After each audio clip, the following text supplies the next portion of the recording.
señor ingeniero Juan Cheput, invitado de honor de esta ceremonia, ingeniero Elmer Córdoba, director de escuela de la carrera de Ingeniería Mecatrónica de la UNI, señores alumnos del Colegio Santo Domingo, señores presentes, vamos a dar inicio a esta pequeña ceremonia de clausura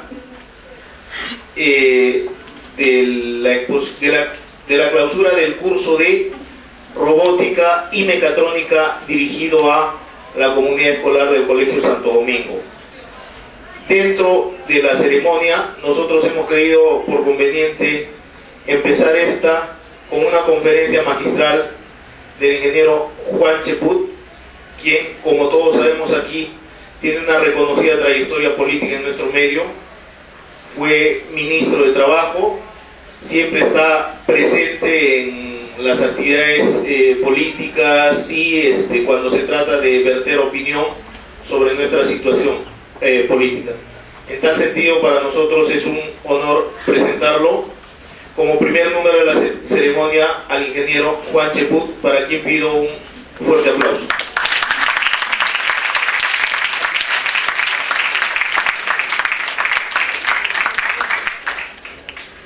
Muy buenos días. Muchas gracias por estas palabras introductorias, señor Elmer Córdoba, queridos alumnos aquí presentes, exalumnos, distinguidos jóvenes que supongo serán del quinto año de secundaria del Colegio Santo Domingo del Predicador, señores todos. Tener la oportunidad de hablar de un tema tan importante como la ingeniería y la competitividad ante un auditorio tan joven es verdaderamente un reto, un desafío y un honor. Un reto porque nos permite a nosotros los ingenieros aterrizar una serie de conceptos que vayan de la mano con lo que ustedes necesitan saber para desenvolverse en su vida profesional. Un desafío porque representar a una universidad en una charla a personas en las cuales están haciendo una vocación es verdaderamente importante, pues de eso dependerá la profesión que vayan ustedes a seguir adelante. Y un honor porque que un adulto se dirija a jóvenes siempre constituye una inmensa responsabilidad. El tema del día de hoy tiene que ver con ingeniería y competitividad. Desde que nosotros, los ingenieros, entendimos que la ingeniería es importante para los procesos de construcción de ciudadanía y de desarrollo, hemos participado activamente en el debate. Se conoce, por ejemplo, que hace algunos años se vinculó el desarrollo de la China, el país en el cual más se está generando este proceso económico de desarrollo, a la participación de 9 ingenieros en el gabinete ministerial. Lo paradójico está en que la totalidad de ingenieros es igual al número de ministros, 9 ministros, 9 ingenieros. Por eso conceptualizan de otra forma el desarrollo, en este caso de la República Popular China, que como saben ustedes hoy es el motor de la humanidad. ¿Qué es competitividad? La competitividad es un tema que está presente en las conversaciones, en el ámbito profesional, en el ámbito académico, en el ámbito familiar. La competitividad es importante para un país que está en proceso de crecimiento, porque sin la competitividad, va a ser muy difícil que salgamos de los niveles de pobreza, de los niveles de mala educación, de aquellos momentos en los cuales, por ejemplo, podríamos estar participando en una conferencia y estar pensando en otra cosa. Ese síntoma de subdesarrollo, que muchas veces acompaña nuestros comportamientos, lamentablemente afecta el proceso de construcción de ciudadanía. Y lo afecta porque un recinto académico como es la universidad merece no solamente que prestemos la atención, sino merece el respeto del caso. En el caso peruano, respecto a la competitividad, tenemos que tomar en cuenta que en la actualidad ya no solamente se depende de los recursos naturales, se depende de la calidad de nuestros profesionales. La calidad profesional que se va construyendo a lo largo de nuestra permanencia en el recinto universitario exige de que aprendamos una serie de nuevas actitudes, una serie de nuevas capacidades. La universidad se ha convertido para muchos en un lugar de paso, en un lugar en el cual podrían estar acompañando a un profesor durante sus horas de clase, pero en el fondo no saben que saben, o peor aún, no saben que no saben. Y son dueños luego de un título académico que no honran, y que luego se convierte en una gigantesca masa de desocupados porque no han desarrollado las capacidades necesarias, porque simplemente se perdió el tiempo en la universidad. Entonces, hoy en día, se requiere que el estudiante tenga la actitud y la aptitud, actitud AC y aptitud AP, para enfrentar el reto de la educación como elemento fundamental de la competitividad. Miles de jóvenes en nuestro país son egresados y no encuentran trabajo. ¿Y por qué no encuentran trabajo? Porque no tienen las capacidades que se necesitan para poder enfrentar ese reto del desarrollo. Ya pasó la época en la cual, lamentablemente para nuestro país, la abundancia de recursos naturales nos ha hecho pretender de que vivimos en el mejor de los mundos. Hoy en día, lo que se busca en los países es el conocimiento, la inteligencia, la capacidad, las ganas de aprender. Y en ese sentido, la juventud, ustedes, alumnos del quinto año de media, tienen un gigantesco reto. Y los felicito por preocuparse desde ahora por lo que necesita nuestro país, porque solamente entendiendo que la educación es la llave del éxito, podrán enfrentar este desafío de la competitividad. La competitividad, la definió el profesor Michael Porter, es la capacidad de competir de los países, de competir de las empresas, y nosotros agregaríamos de competir de las personas. Un conjunto de personas forma una organización. Un conjunto de organizaciones forma la estructura económica de un país. Los países no solamente compiten entre sí, compiten entre sus empresas, y dentro de las empresas hay personas. Si estas personas no están capacitadas, le quitan competitividad al país. Y al quitarle competitividad al país, pues simplemente lo convierten en un país pobre, en un país dependiente de sus recursos naturales. En los últimos días hemos visto cómo las esperanzas del pueblo peruano están cifradas alrededor del Tratado de Libre Comercio. El Tratado de Libre Comercio, en este caso con los Estados Unidos, el que está pendiente de firmar con Chile, el que se ha firmado con Singapur y con Canadá, es el depósito final de muchas de nuestras esperanzas. Sin embargo, al margen de esos tratados de libre comercio que explicaremos más adelante, hay una serie de retos que tenemos que enfrentar nosotros como país que quiere ser competitivo. En primer lugar, el medio ambiente y el calentamiento global.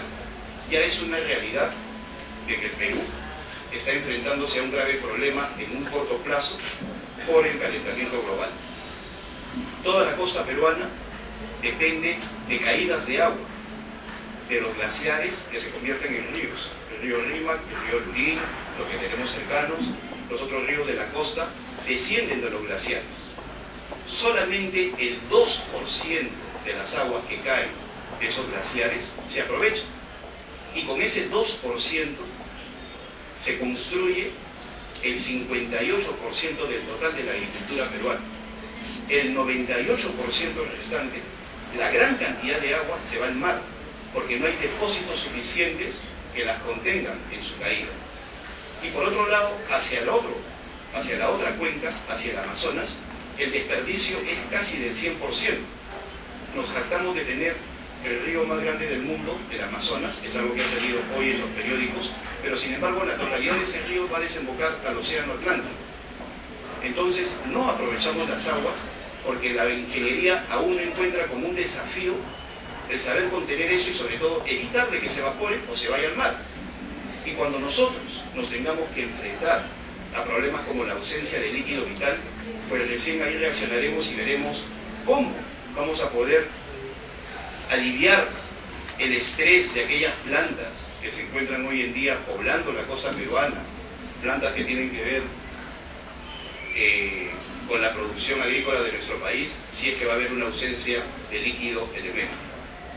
Por otro lado, la polución, la contaminación ambiental es otro problema que afecta definitivamente nuestro proceso de competitividad.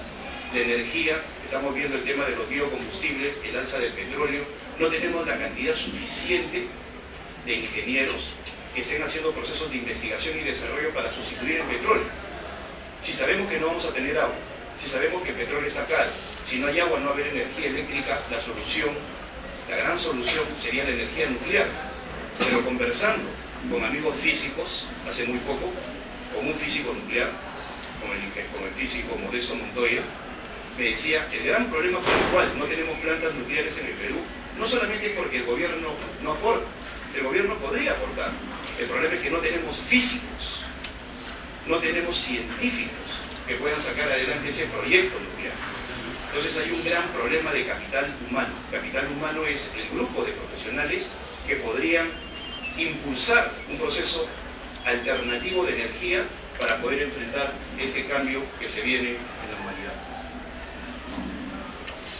Otro de los problemas que tenemos en la actualidad, mencionar el tema del capital humano, es el del acceso a las tecnologías. Cuando yo era ministro de Trabajo, tenía oportunidad de hablar con unos empresarios de la CONFIEP que me decían, nosotros no queremos despedir a la gente. Por nosotros, esa persona que tiene trabajando 10, 15, 20 años en la planta debería quedarse. Pero cuando vienen las nuevas tecnologías, esas personas no las pueden capturar. Cuando la empresa crece y como consecuencia el crecimiento trae nuevos computadores, trae nuevos elementos de máquinas, etcétera, etcétera, los obreros de la planta, como tienen un piso educativo de primer año de primaria, segundo año de primaria, no pueden capturar la tecnología, por más que se les quiera capacitar. Entonces, ¿qué les pasa? Salen del trabajo. Lo mismo está sucediendo a nivel profesional. Cuando viene la transferencia tecnológica y viene una última generación de tecnologías de la información o las comunicaciones, nuestros ingenieros no están preparados, ni siquiera siendo capacitados, para poder sacar adelante ese tipo de máquinas. Entonces, ¿qué hacen las empresas? Se van a otro lugar. Una gran empresa procesadora de chips, Intel, ha tenido que dejar Chile, un país que en términos de capital humano está más desarrollado que nosotros, porque no encontraba el contingente de ingenieros para poder sacar adelante los laboratorios. Entonces, ya que aquí hay un gran grupo de personas jóvenes que tienen alrededor de 15, 16, 17 años, en ustedes está el desafío porque está demostrado que la tecnología se introduce en las sociedades a partir de los jóvenes. Ustedes son parte, hoy en día, de la generación Einstein, la generación Internet, la E-Generation, todas aquellas personas que tienen entre 8 y 20 años y que manejan muy bien el iPod, que manejan muy bien las computadoras, que se desenvuelven eficientemente en un sistema multimedia, que pueden manejar el teclado rápidamente a través de los procesadores de textos, están viviendo en un mundo altamente informatizado. Esa es una ventaja competitiva, porque les va a permitir tener acceso a la gran tecnología que se viene con mejores y mayores capacidades. Y si nuestro país quiere ser competitivo, pues tiene que trabajar intensamente con ese grupo generacional entre 8 y 20 años. En estos momentos, el Tratado de Libre Comercio, como decía hace unos instantes, constituye uno de los grandes desafíos. Y el Perú tiene que competir con una gran cantidad de países que han entendido que el principal desafío para poder insertarse en los mercados globales es su personal capacitado, sus profesionales. Países vecinos como Colombia, Brasil y Chile están invirtiendo en educación miles de millones de dólares. Miles de millones de dólares. Hace muy poco, Chile ha creado un fondo de 6.000 millones de dólares. Para tener una dimensión de ese gasto, el Perú exporta 27.000 millones de dólares. Chile está invirtiendo 6.000 millones de dólares en crear un fondo para enviar al extranjero a un promedio de 6.500 jóvenes al año, para que estudien solamente ciencias o ingeniería, ninguna otra cosa. Brasil está creando un fondo con el excedente del petróleo para enviar también cerca de 10.000 jóvenes al extranjero para estudiar también ciencias o ingeniería. Colombia ha creado el programa FEDesarrollo con cerca de 1.500 millones de dólares, también para enviar becarios en ciencias e ingeniería. Nuestro país no entiende que el gran desafío para ser verdaderamente países desarrollados está en apostar por la juventud y en crear ese tipo de fondos que le dé a esa gran masa juvenil la oportunidad de poder estudiar en ciencias o ingeniería en el extranjero. Porque está demostrado que cuando se igualan las oportunidades, disminuye la brecha. Uno de los mejores colegios del Perú se enfrentó a un colegio nacional hace un año. Se hizo un experimento. Y lo voy a decir, el Newton se enfrentó al colegio Teresa González de Falla.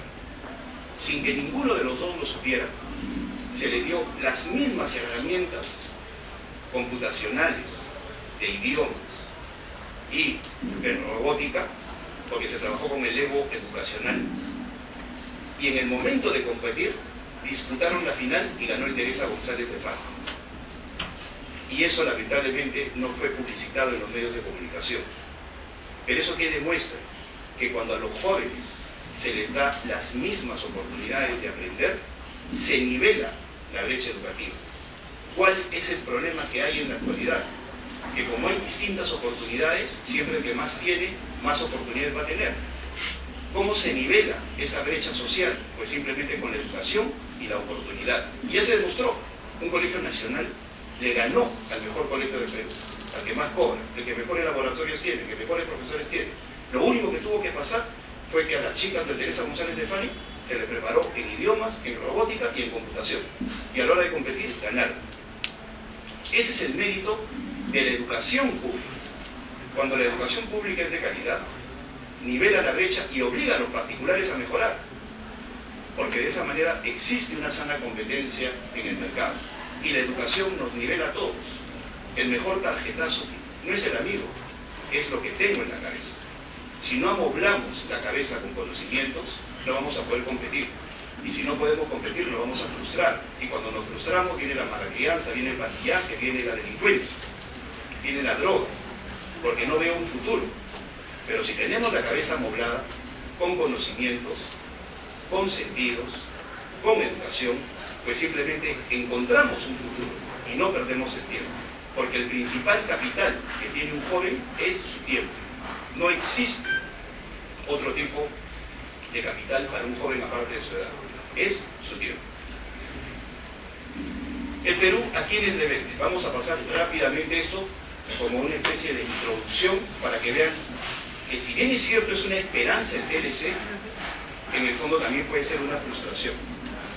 En la parte derecha, donde dice NAFTA, que son las siglas en inglés del Tratado del Atlántico Norte, Canadá, México y Estados Unidos, el Perú vende el 35% de su exportación va hacia el norte, hacia Norteamérica, hacia Estados Unidos.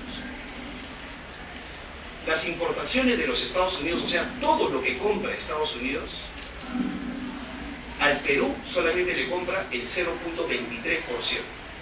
De todo lo que compra, ni siquiera el 0,5%. O sea, si compra 100, al Perú ni siquiera le compra 0,3, le compra 0.23. Si Estados Unidos, supongamos, compra 100 soles, al Perú le compra 23 céntimos, nada más. El resto se lo compra a otros países. Y nosotros hemos firmado un tratado de libre comercio con los Estados Unidos. Y lo hemos firmado con los Estados Unidos porque obviamente hay todo un mercado por conquistar. En la actualidad, de 100 soles que compra Estados Unidos, al Perú solamente le compra 23 céntimos, ni siquiera un sol. ¿Qué es lo que vende el Perú? El Perú vende productos textiles, agropecuarios, químicos, minería, harina de pescado. Todo lo que ven allí fundamentalmente son materias primas. Solamente en algunos casos, como lo textil, es manufactura. Pero fundamentalmente la economía del Perú se basa en vender el cobre que explotamos, el oro que encontramos, el hierro, el zinc, la plata, la harina de pescado, que es el pescado transformado. Pero no vamos más allá, aparte de los textiles. Cuando uno habla de un proceso de transformación, encuentra una tela, hace un diseño y saca una prenda de vestir, a eso se le llama manufactura. Al proceso de transformación de la materia prima, en manufactura. En el caso de la harina de pescado, capturamos el pescado, lo secamos, lo molemos, hacemos harina y la vendemos. ¿Y a quién se la vendemos? A Chile. Chile es uno de nuestros principales compradores de harina de pescado. ¿Qué hace Chile con nuestra harina de pescado? Ellos en el mar han hecho una serie de granjas para cultivar salmón. El salmón lo tienen en granjas a lo largo de su costa. Con nuestra harina de pescado, ellos alimentan a su salmón. Y luego, ¿qué hacen con ese salmón? Lo enlatan. Y al enlatarlo, lo venden como conserva. Y mientras ellos venden 6.000 millones de dólares en salmón, nosotros quemamos millones de toneladas de anchoveta para hacer la harina que les permite ganar a ellos 6 veces más de lo que le vendemos con su salmón. Igual sucede con el molibdeno. Nos jactamos de que le vendemos a Chile molibdeno, que como ustedes saben es un metal. ¿Y qué hacen con el molibdeno los chilenos? Transforman el cobre. Y mientras el Perú vende el cobre como ladrillos, como lingotes, Chile con el molibdeno que le vende el Perú transforma su cobre y hace tubos y hace cables para electricidad, hace piezas de mecánica y lo vende. Y ganan muchísimo más por el cobre gracias al molibdeno que le vende el Perú. Eso es transformación. Pero para poder transformar algo se necesita conocimiento. Y el conocimiento está dado en el mundo de la ingeniería. Por eso es importante. El Perú vende materias primas, ellos venden cosas transformadas. Y hay más ejemplos. Nosotros nos jactamos de ir a Gamarra, y vamos a Gamarra donde hay buenos empresarios, y los empresarios dicen, yo estoy orgulloso porque he vendido 5.000 polos, cada polo a 3 soles, 15.000 soles me he ganado. Muy bien, pero si uno viaja a Colombia nada más, una sola prenda de vestir cuesta $5.000. ¿Por qué? Porque apostaron por el diseño, la creatividad, la exclusividad. Mientras uno en Gamarra compra un polo y al día siguiente en su barrio 100 personas pueden estar con el mismo polo, en Colombia apostaron por la exclusividad, por el diseño, y eso es conocimiento. Y mientras un empresario colombiano vende un traje a $5.000, un empresario de Gamarra vende 5.000 polos a 3 soles, a 15.000 soles, con más esfuerzo, más electricidad, más obreros y todo lo que genera. Sin embargo, la prenda de vestir que se diseñó, se conceptualizó, que innovó y que se transformó en una prenda exclusiva, eso le permitió ganar solo con el conocimiento $5.000. Esa es la diferencia que existe entre la generación del conocimiento y la generación de la cantidad. Y ustedes están en la oportunidad de meterle innovación a su cerebro para diferenciarse. Por otro lado, volviendo al tema de los Estados Unidos, de todo lo que compran, las importaciones son 91.400 millones, de los cuales ya hemos visto qué es lo que nos compran nosotros. Ahora, ¿vamos a tener oportunidad de venderle más a los Estados Unidos? ¿Vamos a tener oportunidad de poder conquistar ese mercado de los Estados Unidos? Es algo que tenemos que ver. ¿Qué es lo que compra Estados Unidos? Ya hemos visto que el Perú vende harina de pescado, que el Perú vende espárragos, que el Perú vende minerales, que el Perú vende páprica, el Perú vende mangos, el Perú vende frutas, el Perú vende verduras, pero no vende cuestiones que compran los Estados Unidos. ¿Qué es lo que compra Estados Unidos? De todo lo que compra Estados Unidos, solo el 2% son bienes agropecuarios y el 11% minerales y combustibles, sobre todo el petróleo. O sea, nosotros con lo que vendemos solamente vamos a poder entrar en ese 2% de productos agropecuarios y en ese 11% de minerales y combustibles. Y nosotros no producimos petróleo, o sea, tampoco vamos a poder entrar allí. En lo que es manufacturas, vendemos textiles, pero masivamente, no a las cantidades que requiere Estados Unidos. ¿Qué compra Estados Unidos? Computadoras. ¿Produce el Perú computadoras? No. ¿Aparatos de radiotelefonía? ¿Produce el Perú aparatos de radiotelefonía? No. ¿Circuitos integrados? Tampoco. ¿Teléfonos, televisores? Tampoco. ¿Microestructuras eléctricas? Tampoco. ¿Videograbadoras, software, automóviles? Tampoco. Eso es lo que más compran los Estados Unidos. Entonces, esa esperanza llamada Tratado de Libre Comercio no nos va a servir de mucho si no empezamos a producir ese tipo de cosas. Que sí produce Colombia, que sí produce Brasil, que sí produce México, que sí produce la China, que sí produce Tailandia, Singapur, Vietnam, todos los países que apostaron por el conocimiento. Costa Rica, la principal fábrica de chips en América Latina está en Costa Rica, donde está Intel, porque apostó por construir una masa crítica de ingenieros bilingües que dominan el inglés, para que de esa manera pudieran sacar adelante los chips que compran los Estados Unidos. Nosotros le vendemos verduras a los Estados Unidos, le vendemos frutas a los Estados Unidos, le vendemos harina de pescado a los Estados Unidos. Me pregunto, ¿qué pasará con un calentamiento global cuando se calienten las aguas del Océano Pacífico y se vaya la anchoveta? No vamos a tener harina de pescado. ¿Qué pasará cuando ese calentamiento global seque nuestros ríos? No vamos a tener donde cultivar el mango, el limón, la páprica, el espárrago, todo lo que le vendemos a los Estados Unidos. ¿Y qué pasará cuando la ausencia de agua impida de que se laven o relaven mineros y se contamine todo? Tampoco vamos a poder exportar minerales. Entonces, ¿qué vamos a vender? Si nos hemos quedado en el mundo del conocimiento. Hay un pedazo de roca en medio del Océano Índico que hace muchos años tuvo un gobernante que dijo: nosotros somos una roca en medio del Océano Índico. ¿Qué podemos hacer? No tenemos minerales, no tenemos agua, cada vez que llueve tenemos que capturar el agua, no tenemos riquezas como tiene por ejemplo el Perú, un buen clima, tiene agricultura, tiene de todo. ¿Qué hacemos? Vamos a ser el mejor puerto del mundo y vamos a tener los mejores bancos del mundo, ¿ok? Ese pedazo de tierra en medio del mar, una roca pelada, se llama Singapur. Y hoy vende 4 veces más que en Perú, porque es uno de los mejores puertos del mundo, es un hub en el cual acoderan una serie de barcos. ¿Y con qué? Formando primero un capital humano, un conocimiento. No tiene todo lo que nosotros tenemos y sin embargo vende 4 veces más. ¿En qué? En servicios, en diseño, en electrónica, en conocimiento. Por allí está yendo el mundo. Y si nosotros queremos ser competitivos, tenemos que entender que ese es el camino. Lamentablemente no es el camino de los abogados, de los contadores, de los sociólogos. Es el camino de los ingenieros, de los físicos, lo que se necesita para transformar nuestra estructura productiva. Hace un momento hemos visto qué es lo que compran los Estados Unidos. Y miren lo que nosotros vendemos.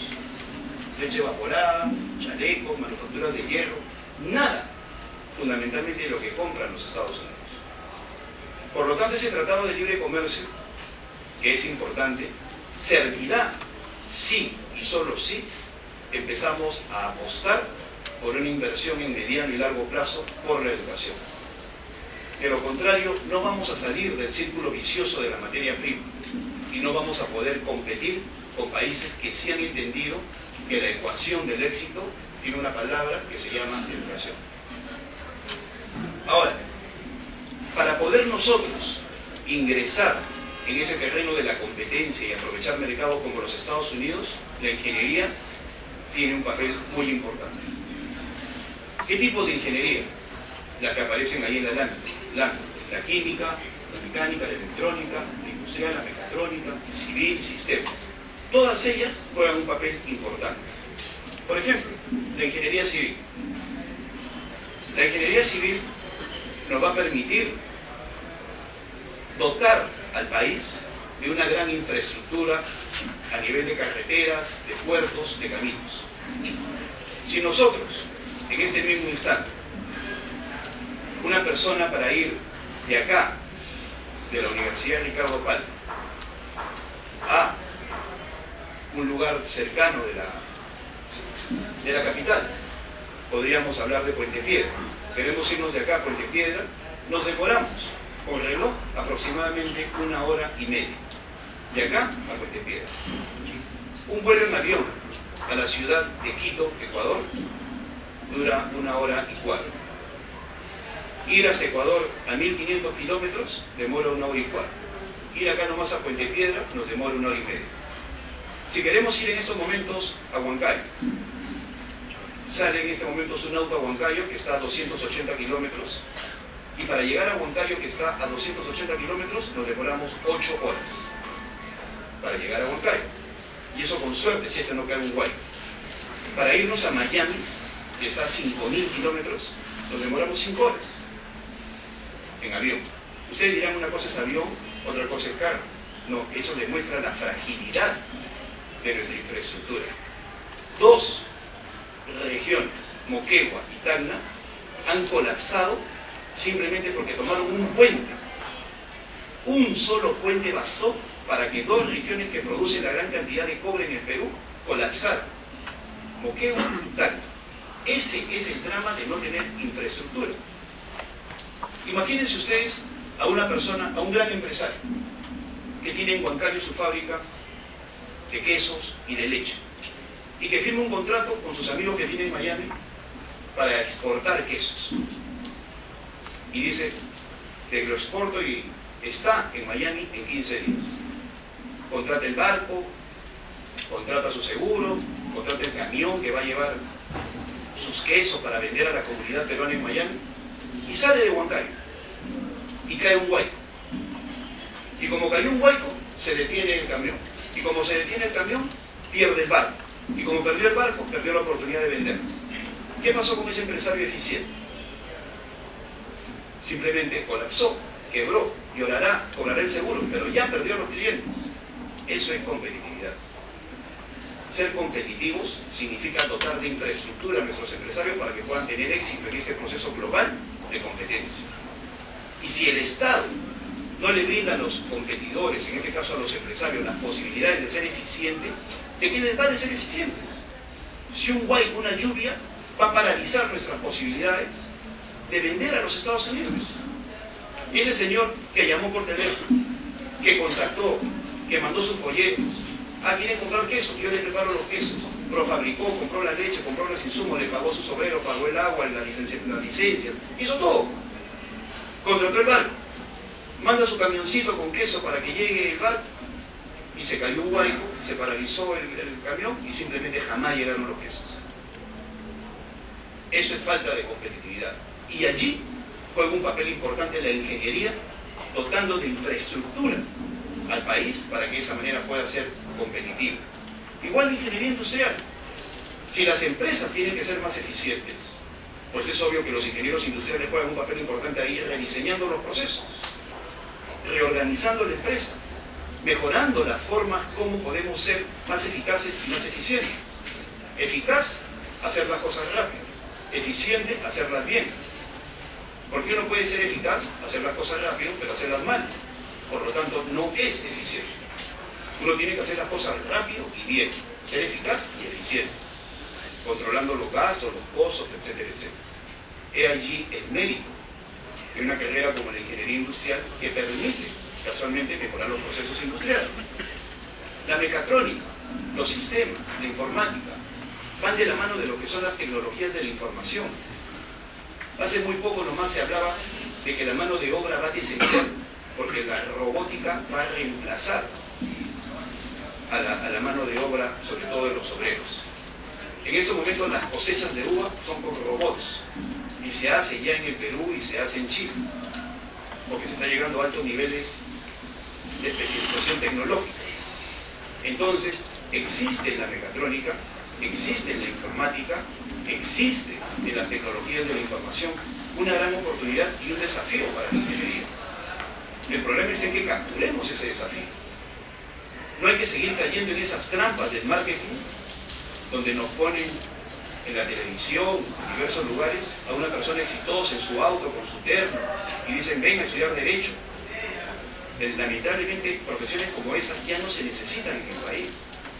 Es obvio que puede haber vocaciones en ese sentido, pero el propio Colegio de Abogados, el mismo Colegio de Abogados del Perú, dice, por favor, ya no estudien Derecho, por favor, ya no estudien Psicología, no se necesita, hay muchos. Lo que necesitamos son físicos, matemáticos, químicos, biólogos. Nuestra Amazonía tiene el laboratorio natural más gigantesco del mundo. Sin embargo, no somos propietarios de ese laboratorio. ¿Por qué? Porque no tenemos los técnicos que estudian a las plantas. La gran medicina nació de la planta, del estudio de la botánica. Nosotros no tenemos los biólogos suficientes para poder hacer ese tipo de cosas. Y lamentablemente, si no lo tenemos, eso caerá en manos de otros científicos de otros países que sí los habrán aprovechado. Hay países que ya han entendido ese reto, países que hasta hace poco tenían un nivel de desarrollo inferior al Perú. Y por eso ya me he puesto como ejemplos a países como Vietnam, Singapur, Malasia, Corea, Taiwán, que eso ya están en otro nivel. Países que eran más pobres, como Nicaragua, República Dominicana, El Salvador, Costa Rica, sí han entendido ese reto y han salido adelante. El caso de República Dominicana es un ejemplo de lo que puede ser la diferencia entre un país que estudia y no pierde el tiempo y un país que se dedica simplemente a perder el tiempo. República Dominicana y Haití están en la misma isla. La mitad de la isla es República Dominicana y la otra mitad de la isla es Haití. Haití es el país más pobre de América y comparte la isla con República Dominicana. República Dominicana es un país que gracias al turismo, gracias al conocimiento, hoy en día ocupa los más altos estándares en materia de educación universitaria porque entendió el mensaje. País trilingüe, domina el francés, el inglés, el español. País con gran número de ingenieros, país con administradores turísticos, país que administra sus playas. Esas playas hermosas que salen en los comerciales de República Dominicana también hay en Haití. Pero ¿por qué Haití es tan pobre? Porque en Haití también hay universidades, pero van a las universidades a perder el tiempo. En Haití también hay colegios, pero van al colegio a perder el tiempo. En Haití también hay conferencias, pero van a las conferencias a jugar. Entonces hay una gran diferencia entre madurez y la forma como uno enfoca la vida. Yo he tenido la oportunidad de visitar las dos mejores universidades del mundo. No he estudiado allí, pero las he visitado. Harvard y Stanford. Y yo cuando llegué a Harvard y cuando llegué a Stanford, yo pensaba encontrar universidades pues con lo último en tecnología. Puertas electrónicas que se abren y se cierran, todos los alumnos con una laptop, profesores que utilizan PowerPoint, carpetas mágicas, o sea, todo lo último en tecnología. Y no es así. No es así. En Harvard y en Stanford, los profesores utilizan tizas. Las carpetas son viejísimas. Los profesores son clásicos. No utilizan PowerPoint, no utilizan separatas. Los alumnos repletan la biblioteca, y allí la diferencia. Los alumnos son puntuales. Los alumnos se adelantan al profesor, le complican la vida, estudian, no pierden el tiempo. Por eso son las mejores universidades del mundo, no por la tecnología. Porque podemos tener la mejor de las tecnologías, como el Google, y utilizarlo para chatear, para el Messenger, y perder el tiempo con gente que ni siquiera conocemos, cuando tenemos allí un gigantesco depósito de conocimientos. La cuestión está en cómo utilizamos el conocimiento. Y es dramático, verdaderamente es dramático. ¿Por qué es dramático? Porque luego los jóvenes, cuando pierden el tiempo, luego se lamentan y le echan la culpa a la mamá, al papá, a la vida, al país, al gobierno. Y la culpa es de nosotros. ¿Cómo enfocamos la vida? ¿Cómo utilizamos lo que nos dan? Antes, uno tenía que memorizar todo en el cerebro, porque no había USB. Hoy en día, en un USB, podemos capturar cualquier cantidad de conocimiento, pero si el USB lo utilizamos para el MP3 y la música, es otra cosa. Eso es otra cosa. Pero ese USB nos puede servir para tener grandes textos, para poder leer, para poder investigar. En esa diferencia están los grandes países y los países que se quedan atrás.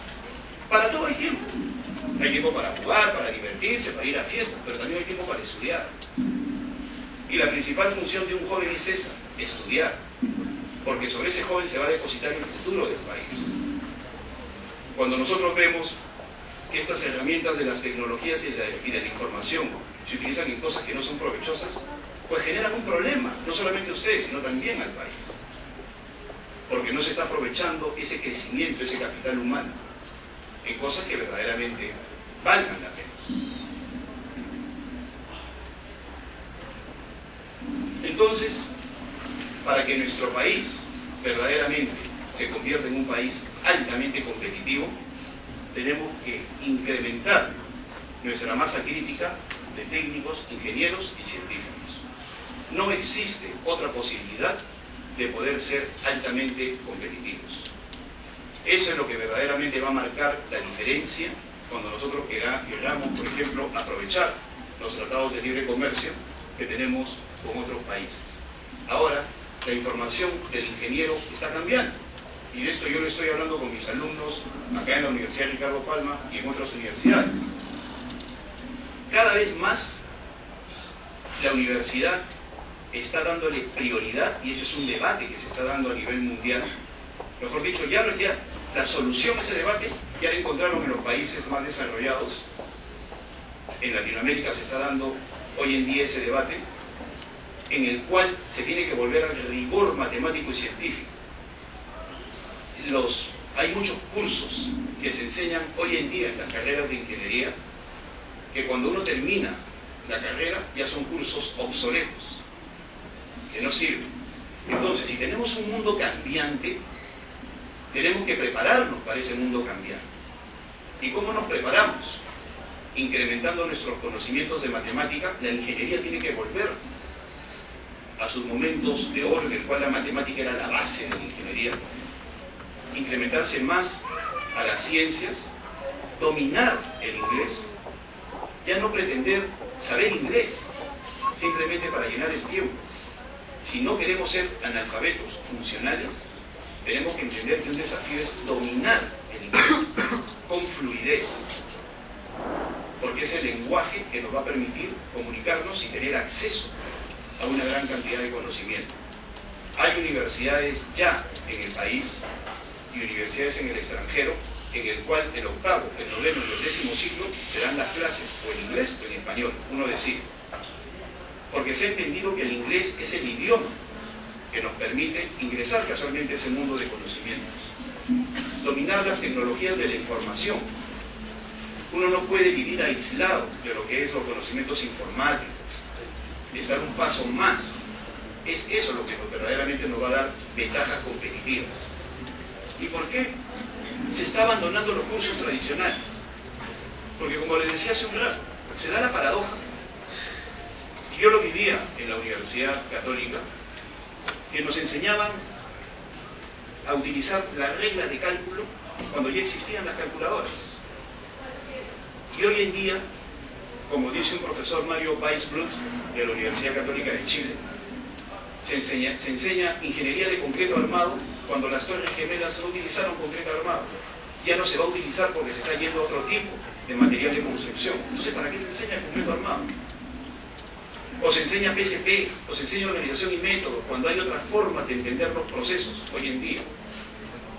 Entonces, si los procesos están cambiando y las sociedades están cambiando, pues tenemos que darle a los jóvenes herramientas para que se adapten a ese cambio. ¿Y esas herramientas cuáles son? Dominar la matemática y las ciencias, dominar los idiomas, las tecnologías de la información. Esos son los elementos que nos van a hacer verdaderamente competitivos ante cualquier escenario. Y los cursos, como los que he mencionado, se convierten en cursos de especialización, en cursos de diplomado, en cursos de posgrado, según la especialización. Y la carrera universitaria está yendo más hacia el dominio de estos elementos, las tecnologías de la información, la matemática y los idiomas. No se puede hoy en día ser global si uno no comprende por lo menos otro idioma, en este caso el inglés.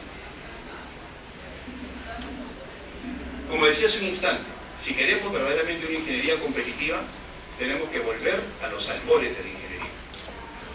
Y esos momentos de oro de la ingeniería pasan por entender que lo básico siempre seguirá siendo lo hermoso. La matemática, la ciencia, que es sobre la cual se construye la ingeniería y que hace que nosotros los ingenieros nos sintamos orgullosos de ser ingenieros, es casualmente lo que nos diferencia de otras profesiones. La ingeniería nació desde el momento en el cual El primer mono utilizó un tronco para unir una quebrada con otra, y así nacieron los puentes. Ahí ya se utilizaba la genialidad del Homo sapiens para construir a partir de la naturaleza una herramienta técnica que le permita comunicarse a dos comunidades. Pero si ese mismo tronco se utiliza como una lanza, ahí está el componente ético de la ingeniería. ¿Cómo utilizo lo que me dan? Gracias a Dios y gracias a la propia humanidad, el ingeniero siempre ha estado al servicio del adelanto tecnológico, al servicio del bienestar de la humanidad, al servicio de la competitividad que nos hace grandes como pueblos. Por eso, si ustedes eligen la carrera de ingeniería para entrar en el mundo profesional, pues tengan por seguro que van a tener más de un motivo para sentirse orgullosos de ser ingenieros. Muchas gracias.